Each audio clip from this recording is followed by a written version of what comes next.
Herkese cümleten selamünaleyküm. Hayırlı günleriniz olsun efendim. Merhabalar. Umarım iyisinizdir. Şükürler olsun bizler de iyiyiz. Sağlığınıza duacıyız. Bugün bizim eve davetlisiniz. Uzun zamandır ev videosu çekmiyordum. Hatta ben sanırım ya bir kere çekmişimdir. Onda da ev tam dolu değildir veya yeni taşınıyoruzdur. Çok hatırlamıyorum. Herhalde bir kere sobada, kuzinede patates vesaire yapmıştık. Şimdi havalar soğudu. Bana en çok gelen yorum üçgen evin ısınmasıyla alakalı. Dedim ya küçük eve göçeceğiz diye. O küçük eve göçeceğimiz için insanların aklında birçok soru işareti belirdi. Yani demek ki bu ev kullanışlı değil ki küçük bir minimalist yaşama doğru oraya geçiyorlar. Kışın, yazın tekrar buraya dönecekler diye. Beraber bir eve girelim. Nerede ne var, yalıtımla alakalı vesaireyle neden bu ev ısınmayla alakalı bir sorun yaşıyorsa, yaşamıyorsa neden yaşamıyor onunla ilgili konuşalım. Haydi buyurun. Öncelikle şimdiden özür dilerim evin dağınıklığı için. Ben bugün tekim. Hanımla çocuk benim annem bile gittiler. 2-3 gündür oradalar. Dağınık bir eve gireceksiniz. Yani dağınık dediğim ben bir erkek olarak ne kadar toparlayabildiysem o kadar toparladım. Hanım oldular özellikle kızmasınlar. Bismillah diyelim girelim. Bu arada evin ışıklarını da tam açmadım. Onu da açayım. Çünkü akşam oldu normalde. Hatta az sonra akşam ezanı da okunacak. Şöyle bunu da açalım. Okey. Evimize hoş geldiniz. Şöyle bir genel çekim yapalım. Biraz da böyle yukarıya çıkartayım. Bu bizim üçgen ev. Şu meşhur fotoğraflarda gördüğünüz anam babam ev. Sadece üçgen. Evle ilgili birçok şeyi bilgisini vereceğim. Ama öncelikle hem kamerayı sabitleyeyim hem de bugün sizinle beraber soba yakalım.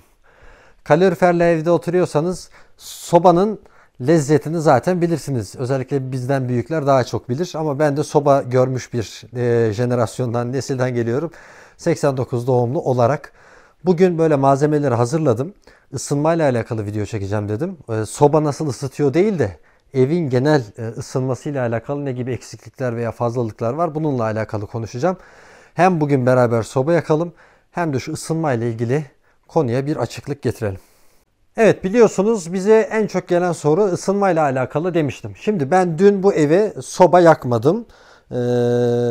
Dün soba yanmadan uyudum öyle söyleyeyim. Akşam da yakmadım. Normalde şu an kaç derece? Telefonu şöyle açacağım. Şu anda bulunduğumuz bölgenin dışarısının kaç derece olduğunu söyleyeyim. Şu an 13 derece. Bilmiyorum gözüküyor mu? Ama herhalde fokuslar. Fokusluyor mu ya? Heh. Şu an 13 derece. Ama bu ilçenin yani bize en yakın olan ilçenin bizim orayla buranın arasında kışın çok aşırı şekilde soğuk olursa 6, çok fazla soğuk olmasa da 4 derece fark var. Yani şu an dışarısı 9 derece. Dışarısı. Akşam ezanı okundu okunacak. Ev kaç derece? Kamerayı çevireyim şimdi. Evet bakalım derecede evi göstereceğim. Tamam şöyle 21 derece şu anda evin içerisi. Bakın dün soba yakmadım. Ben soba yakmadan uyudum. Şu an evin içerisi 21 derece. Bu nasıl oluyor? Dışarısı 9, içerisi 21. Şöyle bu evin işte üçgen trapez saçla kaplı olmasının bir yön artısı bu. Şöyle camın şu tarafına doğru geleyim. Kirli camlara doğru geleyim. Evet. Güneş bizim tam şuradan doğar. Şöyle bu tarafa doğru gider.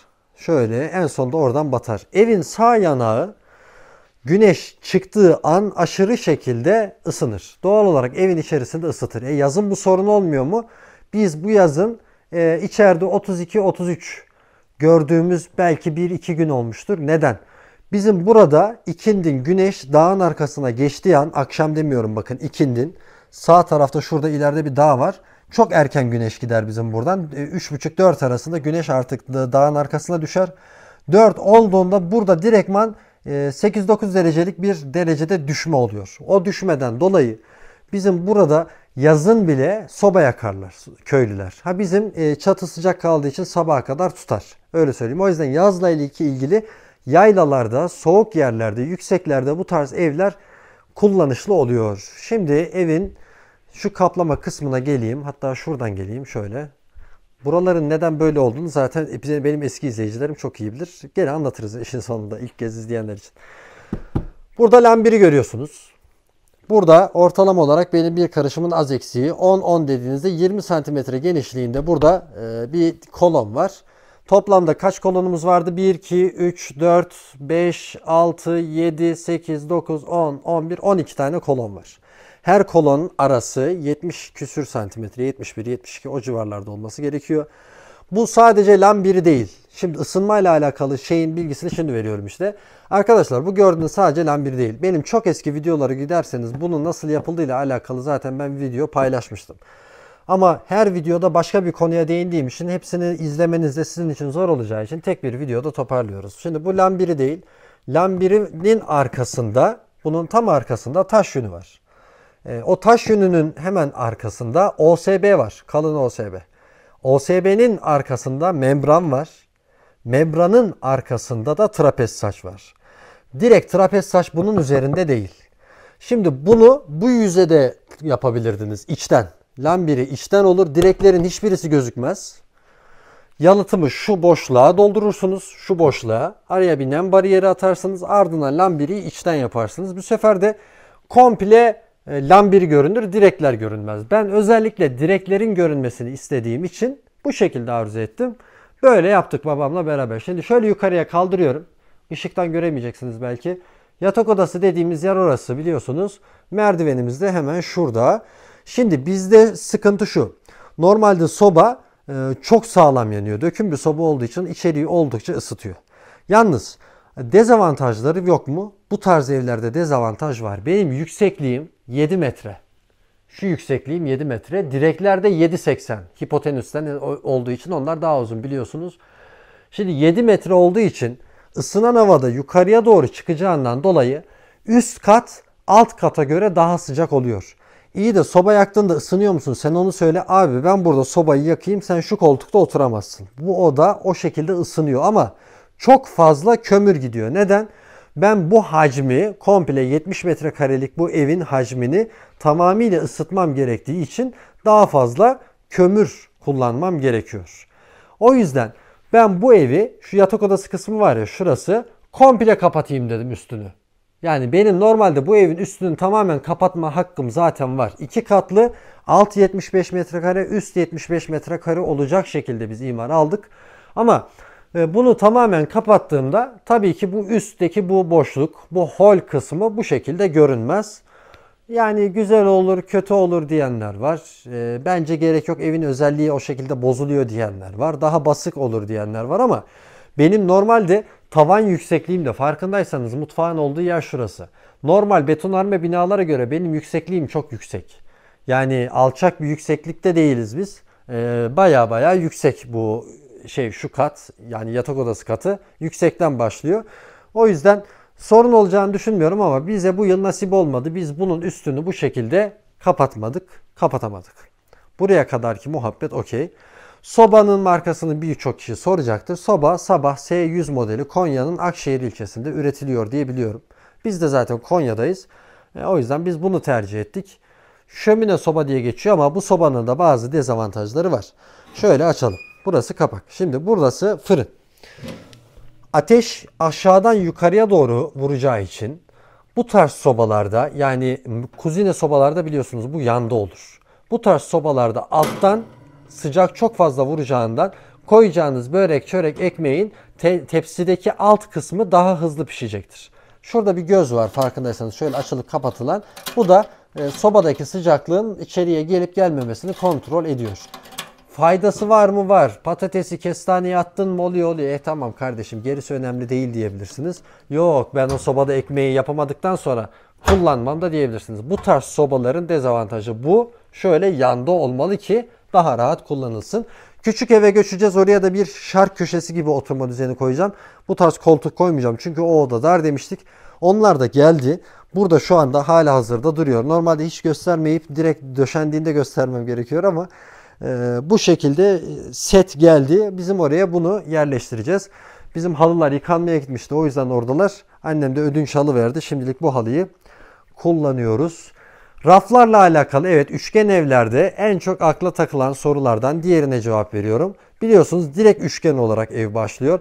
Abi bu evin kenarlarda kullanılmayan alanları var. Doğal olarak o alanlar boşa gidiyor. Bu evi işlevsel bulmuyorum diyen birçok kişi olacaktır. Yerden 1 metre havaya kaldırır. Üçgeni o şekilde başlarsınız. Bu sayede kenarlardaki kullanım alanınız genişler. Ama bakın bana, yani ben kenara ne yapabilirim en fazla?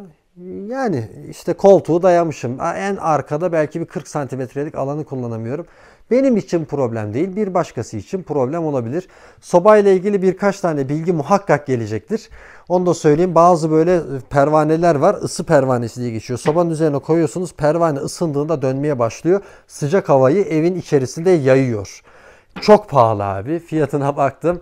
İki, üst tarafa bir tane vantilatör gibi bir şey koyarsınız. Üst taraftaki sıcak havayı belli bir devirde aşağıya doğru tekrar yönlendirebilirsiniz. Doğru. Ama gerek var mı bilmiyorum. Küçük odayı da yaptık ya, o yüzden bu kadar rahat konuşuyorum. Evin en sıkıntılı şeyine geleyim. Abi bu evin sıkıntılı yanı, bu evde eşya koyacak yerim yok. Yani işte teknolojik eşyalar oralarda buralarda vesaire, böyle bir dolap yapılabilir. Şöyle kenara, aslında işte şu televizyonun konduğu yer tamamıyla kaldırılıp şu ağaçlardan aşağıya doğru indirilerek böyle bir dolap serisi yapılabilir. Çünkü saklama alanımız çok ama çok az. Henüz yatak odasını da bunun düzene koyamadık. Hurçları kullanıyoruz şu anda. İşte burada bir tane internetten ben bunu aldım. Laminat parke ile aynı renkte diye. Böyle bir şey var. Ama bu evin eksiği raf ve ürünleri saklama alanı. Şimdi ben kendim mesela şu tarz, şöyle görüyorsunuz şuralarda, şöyle tahtalarla buralara raflar yapıyorum. Hatta daha arkada da kesilmiş bir tane var, daha takmadım. Şimdilik gözlemliyoruz, acaba böyle olur mu olmaz mı diye. Mesela bir tane buraya taktım, iki tane raf buraya taktım. Bilgisayarın rafı var. Bilgisayarın rafını bir şekilde kullanıyorum. Üç tane de şimdilik oraya yaptım. Bir tane de mutfağa yaptım. Mutfak kısmını da göstereyim. Şöyle, dağınıklık için tekrar özür dilerim, dediğim gibi bir tane de raf oraya yaptım. Normalde şuraya da böyle raflar yapılabilir. Bardaklar, saklama alanları kullanılabilir ama benim evim mutfak eşyalarıyla alakalı bir sıkıntısı yok. Onlara buralar bir şekilde yetiyor. Sadece evimizde kişisel eşyalarımızı saklayabileceğimiz, koyabileceğimiz dolaplar yapmamız gerekiyor. Durum bundan ibaret. Hazırsanız sobayı yakayım, beraber yakalım. Yani ne soba yakma falan. Ya abi işte şöyle iki çıtır çıtır, iki kömür kokusu gelir. Evet, ilk olarak bunun sağ tarafında, yani sobanın sağ tarafında bir tane çubuk var. Onu çektiğiniz an içindeki kül aşağıdaki tabağa dökülüyor. Bunu da kova olarak değil, tabak olarak değiştiriyorsunuz. Kömürü de ben böyle bir kömür kovası aldım. Bu şekilde içine boşalttık. Bunun içerisinde ne kadar kömür var? Bir soba kömür çuvalının 1/3 kadar kömür var. Tamam, bu kadar koydum. Fazla koymadım. Hep bu kadar koyuyoruz genelde. Bazen 1,5'a çıkartıyoruz eğer akşam yakacaksak.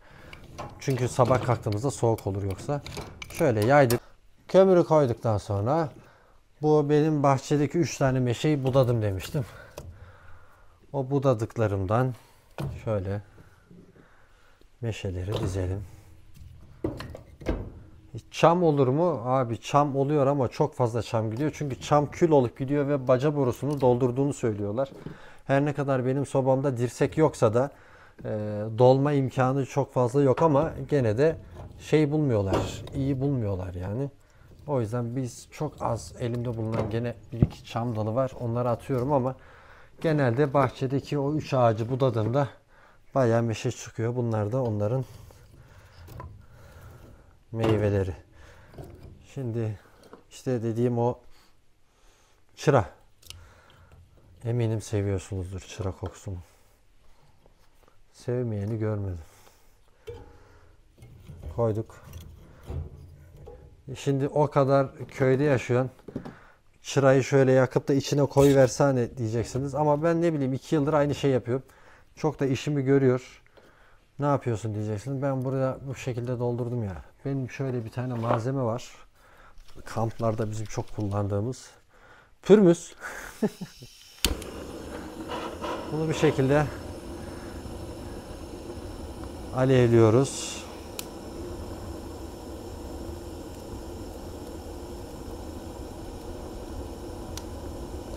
Ne kadar gidiyor deyin. 3 tüp, yani geçen sene aldım. Bu 3. tüp. Geçen sene kışı geçirdik, düşünün. Bu kadar abi. Kağıt atayım, şunu yapayım, bunu yapayım, ben pek öyle yapmıyorum yani. Şimdi bunu Bayağı bir dolduracağım. Neden dolduruyorsun bu kadar? Odunla evi ısıtayım. Kömüre geçtiğinde altını kapatıyorum. Şurayı, altını. O uykuya alıyor kendini. Sabaha kadar gidiyor o şekilde. Şimdi bunu bu şekilde kapattık. Sobayı yanmaya bıraktık. Altını da açıyorum ben. Az sonra evin içerisini 25-26 direkt yapar zaten. Akabinde altını kapatıyorum. Dediğim gibi sabaha kadar hiç açmıyorum. Bu sayede sabah tekrar altını açtığımda yavaş yavaş yanmaya devam ediyor. Güzel uyuyor. Sobanın belki artılarından birisi budur. Güzel uyuyor. Ama onun haricinde dediğim gibi bu fırın kısmı çok kullanışlı değil. Tavsiye etmiyorum. Bugün siz benim misafirimsiniz demiştim. Misafir olarak sizleri davet ettik. Sizler de kabul buyurdunuz. Misafir olarak geldiniz. Teşekkür ederiz. Gökhan ne saçmalıyorsun? Hayırdır? Ya o anlamda değil. Uzakta olmak misafir olmadığınız anlamına gelmiyor. Abi uzak yakın. Siz benim misafirimsiniz. O kadar. O yüzden geldiniz. Allah razı olsun. Ne yapacağım biliyor musunuz? Yapardık dediğiniz şeyi yapacağım. Oranın malzemelerini burada kullanayım. Ne yapayım? Bir türlü oraya taşınamadık. Para yok. Malzeme lazım. Bu ne? Şimdi bu set böyleymiş. 2 tane yatağı var. Ölçülerini vallahi yaz derseniz gene sonra yazayım ama şimdi hatırlamıyorum. 2 tane sünger yatağı var. 4 tane yastığı var. Bunlar yastık değil. Ortaya bir tane, buna ne denir şimdi? Hadi bakalım buyur. Sehpa diyelim ya. Böyle bir sehpası var. 2 tane mi? Evet, 2 tane yer pufu var. Yani şunlar. Böyle alıyorsunuz, oturuyorsunuz. Burada artık çay mı içersiniz, kahve mi yaparsınız? Sobayı da ayarladık. Her şey okey. Ne gelecek? Termosla çay gelecek. Siz de tüküreyim seni yapacağın şey diyeceksiniz. Bari şuraya şuradan şöyle çay koy da eski usul dök falan diye. Niye kandırayım abi? Şimdi tüp olmuş 500-600 lira. Elektrikli ocakta kaynatıyorum. Çok çabuk tak tak hemen kaynıyor. Demlenmesine bekliyorum. Demlendikten sonra da termosa çekip kullanıyorum. Böyle daha ekonomik. İlla işin keyfi şöyle böyle diye de çok fazla müsriflik yapmaya gerek yok yani. Çünkü doğal gazlı evde yaşayanlar için bu bir lüks değil. Çok basit bir şey. Çaydanlığı ocağa koyarsınız. Altında kısa alırsınız. Nasıl olsa 40-50 lira mutfak doğalgazına para gelecek. Ama bizim gibi bir yerde ayda bir tüp 550-600 lira. O yüzden kaç para olduğunu da unuttum. Sürekli artıyor. 350 ile başladık. 400, 425 falan derken şimdi herhalde 600 lira olmuştur. Yapacak bir şey yok. Getireyim. Sonra sohbete devam.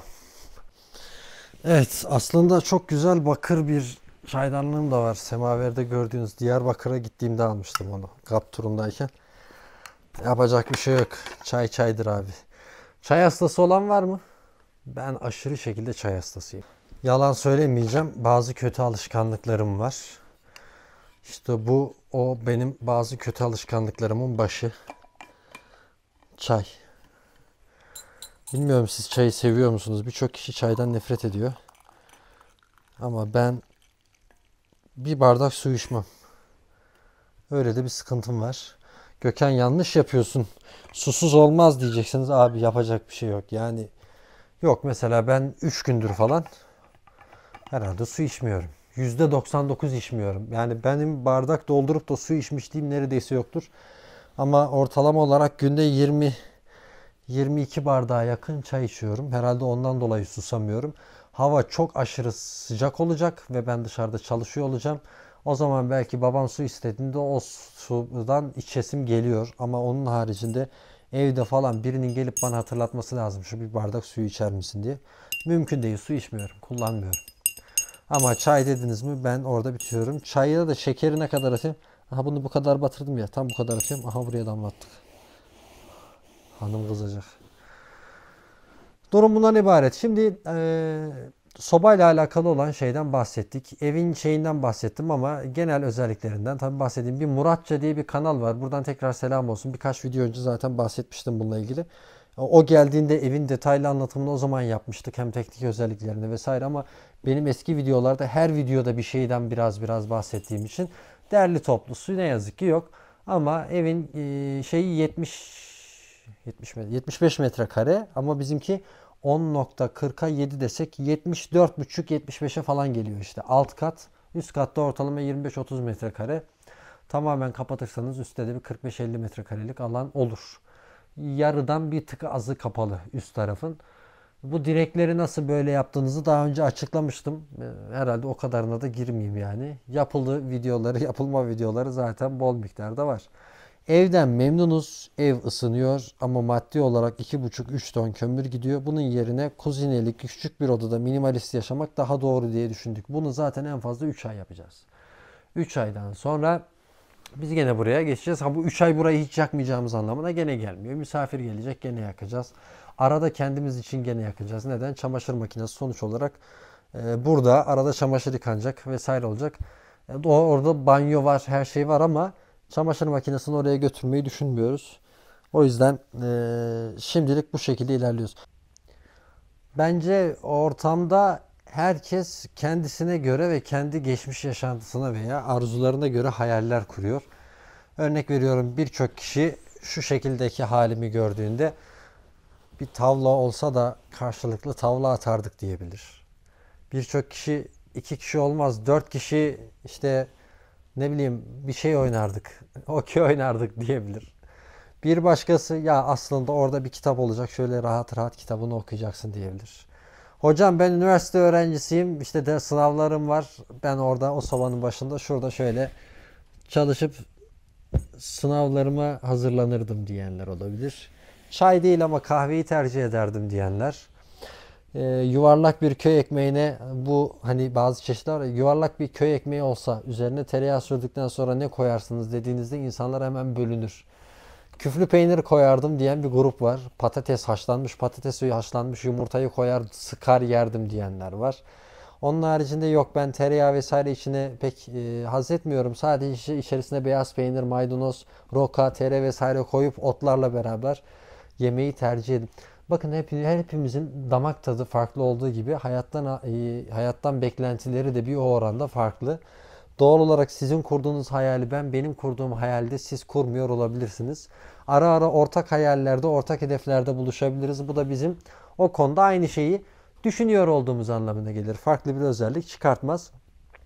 Şu sobanın keyfini yaptın mı Gökhan? Yok yapmadım yani. Bir, iki, belki en fazla 3, 2 yılda 3 kere şunun içerisine patates atıp patates yemişizdir. Bu sahil kesiminde yaşayan insanlara yüzmeye gidiyor musun diye sormak gibi bir şey. Adam Antalya'da yaşıyor ama bir yılda 2 kez denize girip girmediği belli değil. Adam onun içerisinde olduğu için o an o imkan onun gözünde çok bir değerli gözükmüyor. Ama kırsalda veya işte denizin olmadığı bir memlekette yaşayan adam yıllık izne çıktığında ilk aklına gelen ben bir denize yüzmeye gideyim oluyor. Doğal olarak o adamın içerisinde bulunduğu ortamda o deniz olmadığı için ona deniz daha cazip geliyor.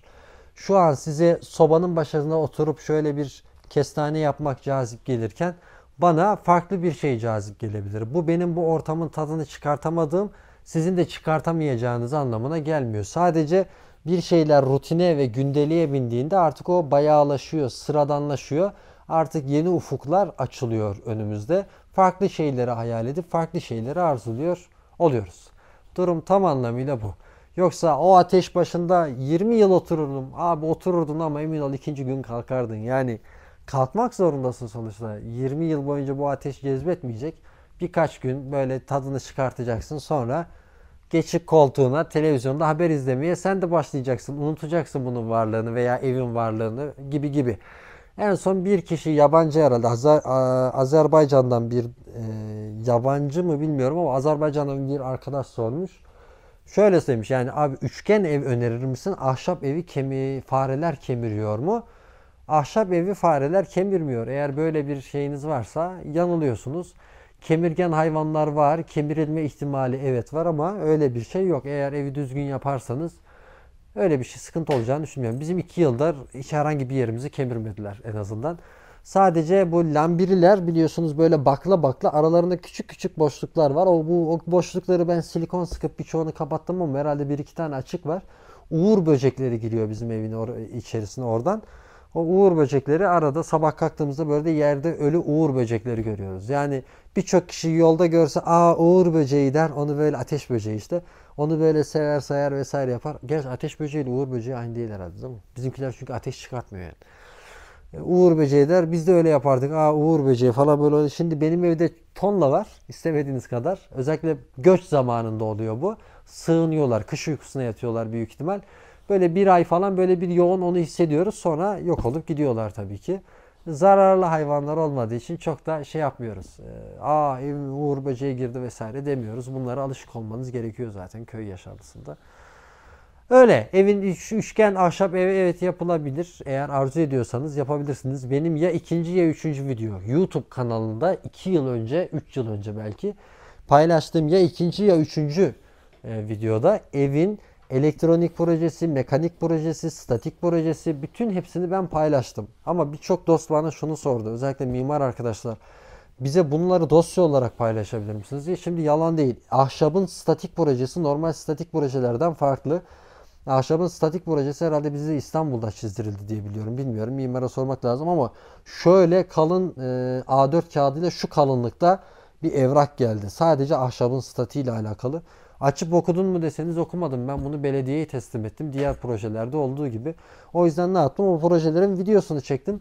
Sadece ben o videosunu çektiğim proje var. O da videoda var. Arzu edenler videodan ulaşabilirler. İskan kısmına ve hibe kısmına geleceğim. Birçok kişinin merak ettiği de o. Siz bu evi neden şey yapmadınız? Hibe alarak yapmadınız ahırla beraber. Bunu benim çok eski takipçiler nedenini zaten biliyorlar. Fakat bununla alakalı evet birkaç bilgi vermem gerekir. Şöyle bir bilgi. Eğer şartları sağlıyorsanız böyle bir şey mümkün. Sadece bu konuda sizlere bir tavsiyem var.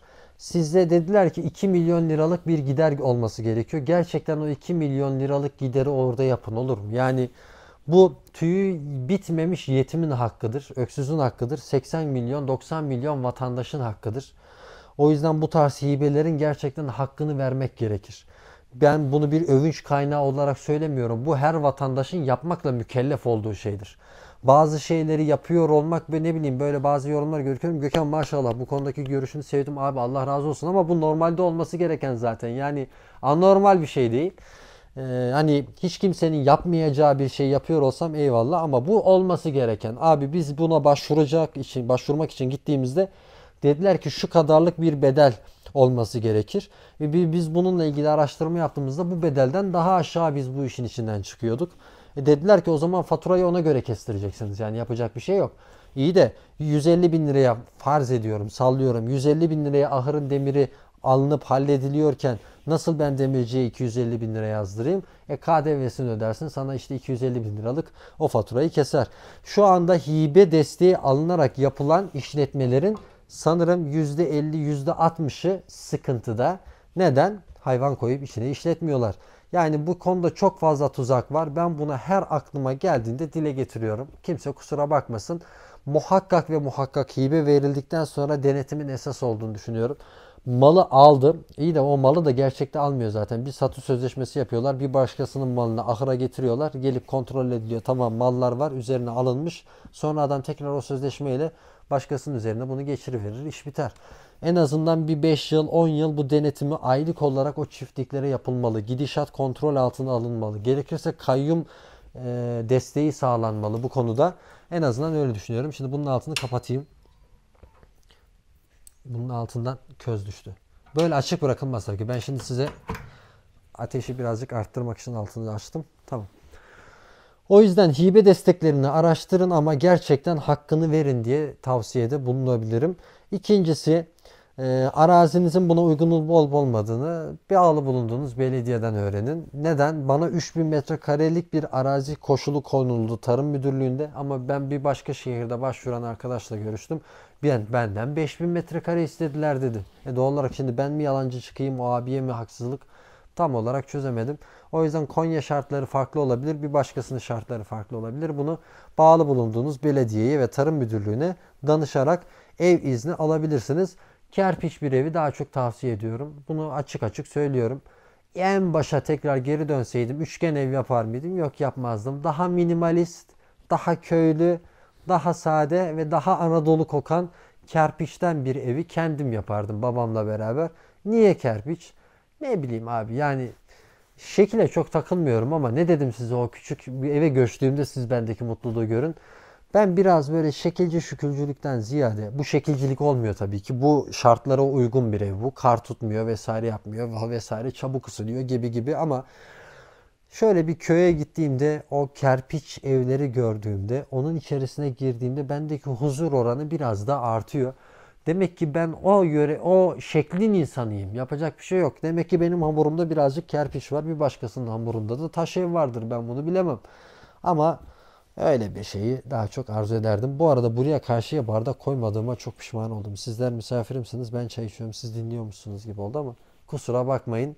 Sizin yerinize de içiyorum. Sizin yerinize ısınıyorum. Bir gün nasip olur tanışırsak bekleriz. Davetimiz sözde değildir. Her zaman gelebilirsiniz. Çayımız, kahvemiz her daim hazırdır. Huzuru hazirun, cemiyeti irfan, haindir, münafıktır, dinsizdir şeytan. Şeytanın lainliğine, münafıklığına, dinsizliğine, hakkın birliğine eyvallah diyor ve söze başlıyoruz diyor. Haydi bakalım. Ya Allah. Evet, bu sehpayı demiştim işte. Videonun bir şekilde bir yerine ben bunu iliştireyim soranlar için. Bu sehpayı daha önce belki görenler olmuştur. Bunu bana eniştemle teyzem hediye etti eve taşındığımızda. Şöyle bastım, yukarıya kaldırdım. Okey. Şu an yüksek bir masa oldu ama bitmiyor. Bunu yapan güzel yapmış. Şöyle çeviriyorsunuz. Çevirdim. Hop, bir de açıyorsunuz. Size yemek masası oluyor. Şöyle uzaktan göstereyim. Yerden 70-75 santimetre kadar kalkıyor. Bu şekilde masa oluyor. Sonra aynı kitap katlar gibi tekrar buradan katlıyorsunuz. Katladık. Sonra nasıl çeviriyoruz? Şöyle. Tekrar çevirelim. Çevirdik. Okey. Şimdi de üst kısımdan böyle basmıyorsunuz tabii. Kaldırıp yukarıdan aşağıya doğru yapabilecek miyim? Evet, yaptım. Aşağıya. Bu kadar. Kapandı. Yani kaç para olduğunu vesaire olduğunu bilmiyorum ama modelini sormuşlar. Bunun üzerinde model de yazmıyor öyle. Şey deyin. Masa olan sehpa yazınca çıkıyor direktman. Oradan bakabilirsiniz. Belki birine hediye etmek istersiniz. Ben kendi sehpamı çok seviyorum zaten. O burada. Ta biz apartmana taşındığımızda bunu almıştık. Bu bizim işimizi çok rahat görüyor. Bunlar şöyle çıkıyor. Biz üçlü olarak bunu kullanıyoruz. Yetiyor. Evet dostlar, benden bu kadar. Umarım faydalı birkaç bilgi verebilmişimdir. Çene düşüklüğümüzden dolayı tekrar özür dileriz. Hakkınızı helal edin. Kendinize çok ama çok iyi bakın. Allah'a emanet olun. Eğer bir gün Konya taraflarına yolunuz düşerse haberleşiriz. Bunu lafta söylemiyorum. Eğer gerçekten görmeyi, çiftliğe gelmeyi vesaire arzu edenler için Instagram'dan birkaç kişi yazmıştı, hatta buraya kampa geleceklermiş. Buyurun gelin dedik yani. Biz misafir kabul ederiz. Yeter ki biz burada olalım. İnekler burada. Gerçi artık inekler buradayken hep biz buradayız. Yapacak bir şey yok. Bir yere gidemeyiz. Kendinize iyi bakın. Allah'a emanet olun. Görüşmek üzere efendim.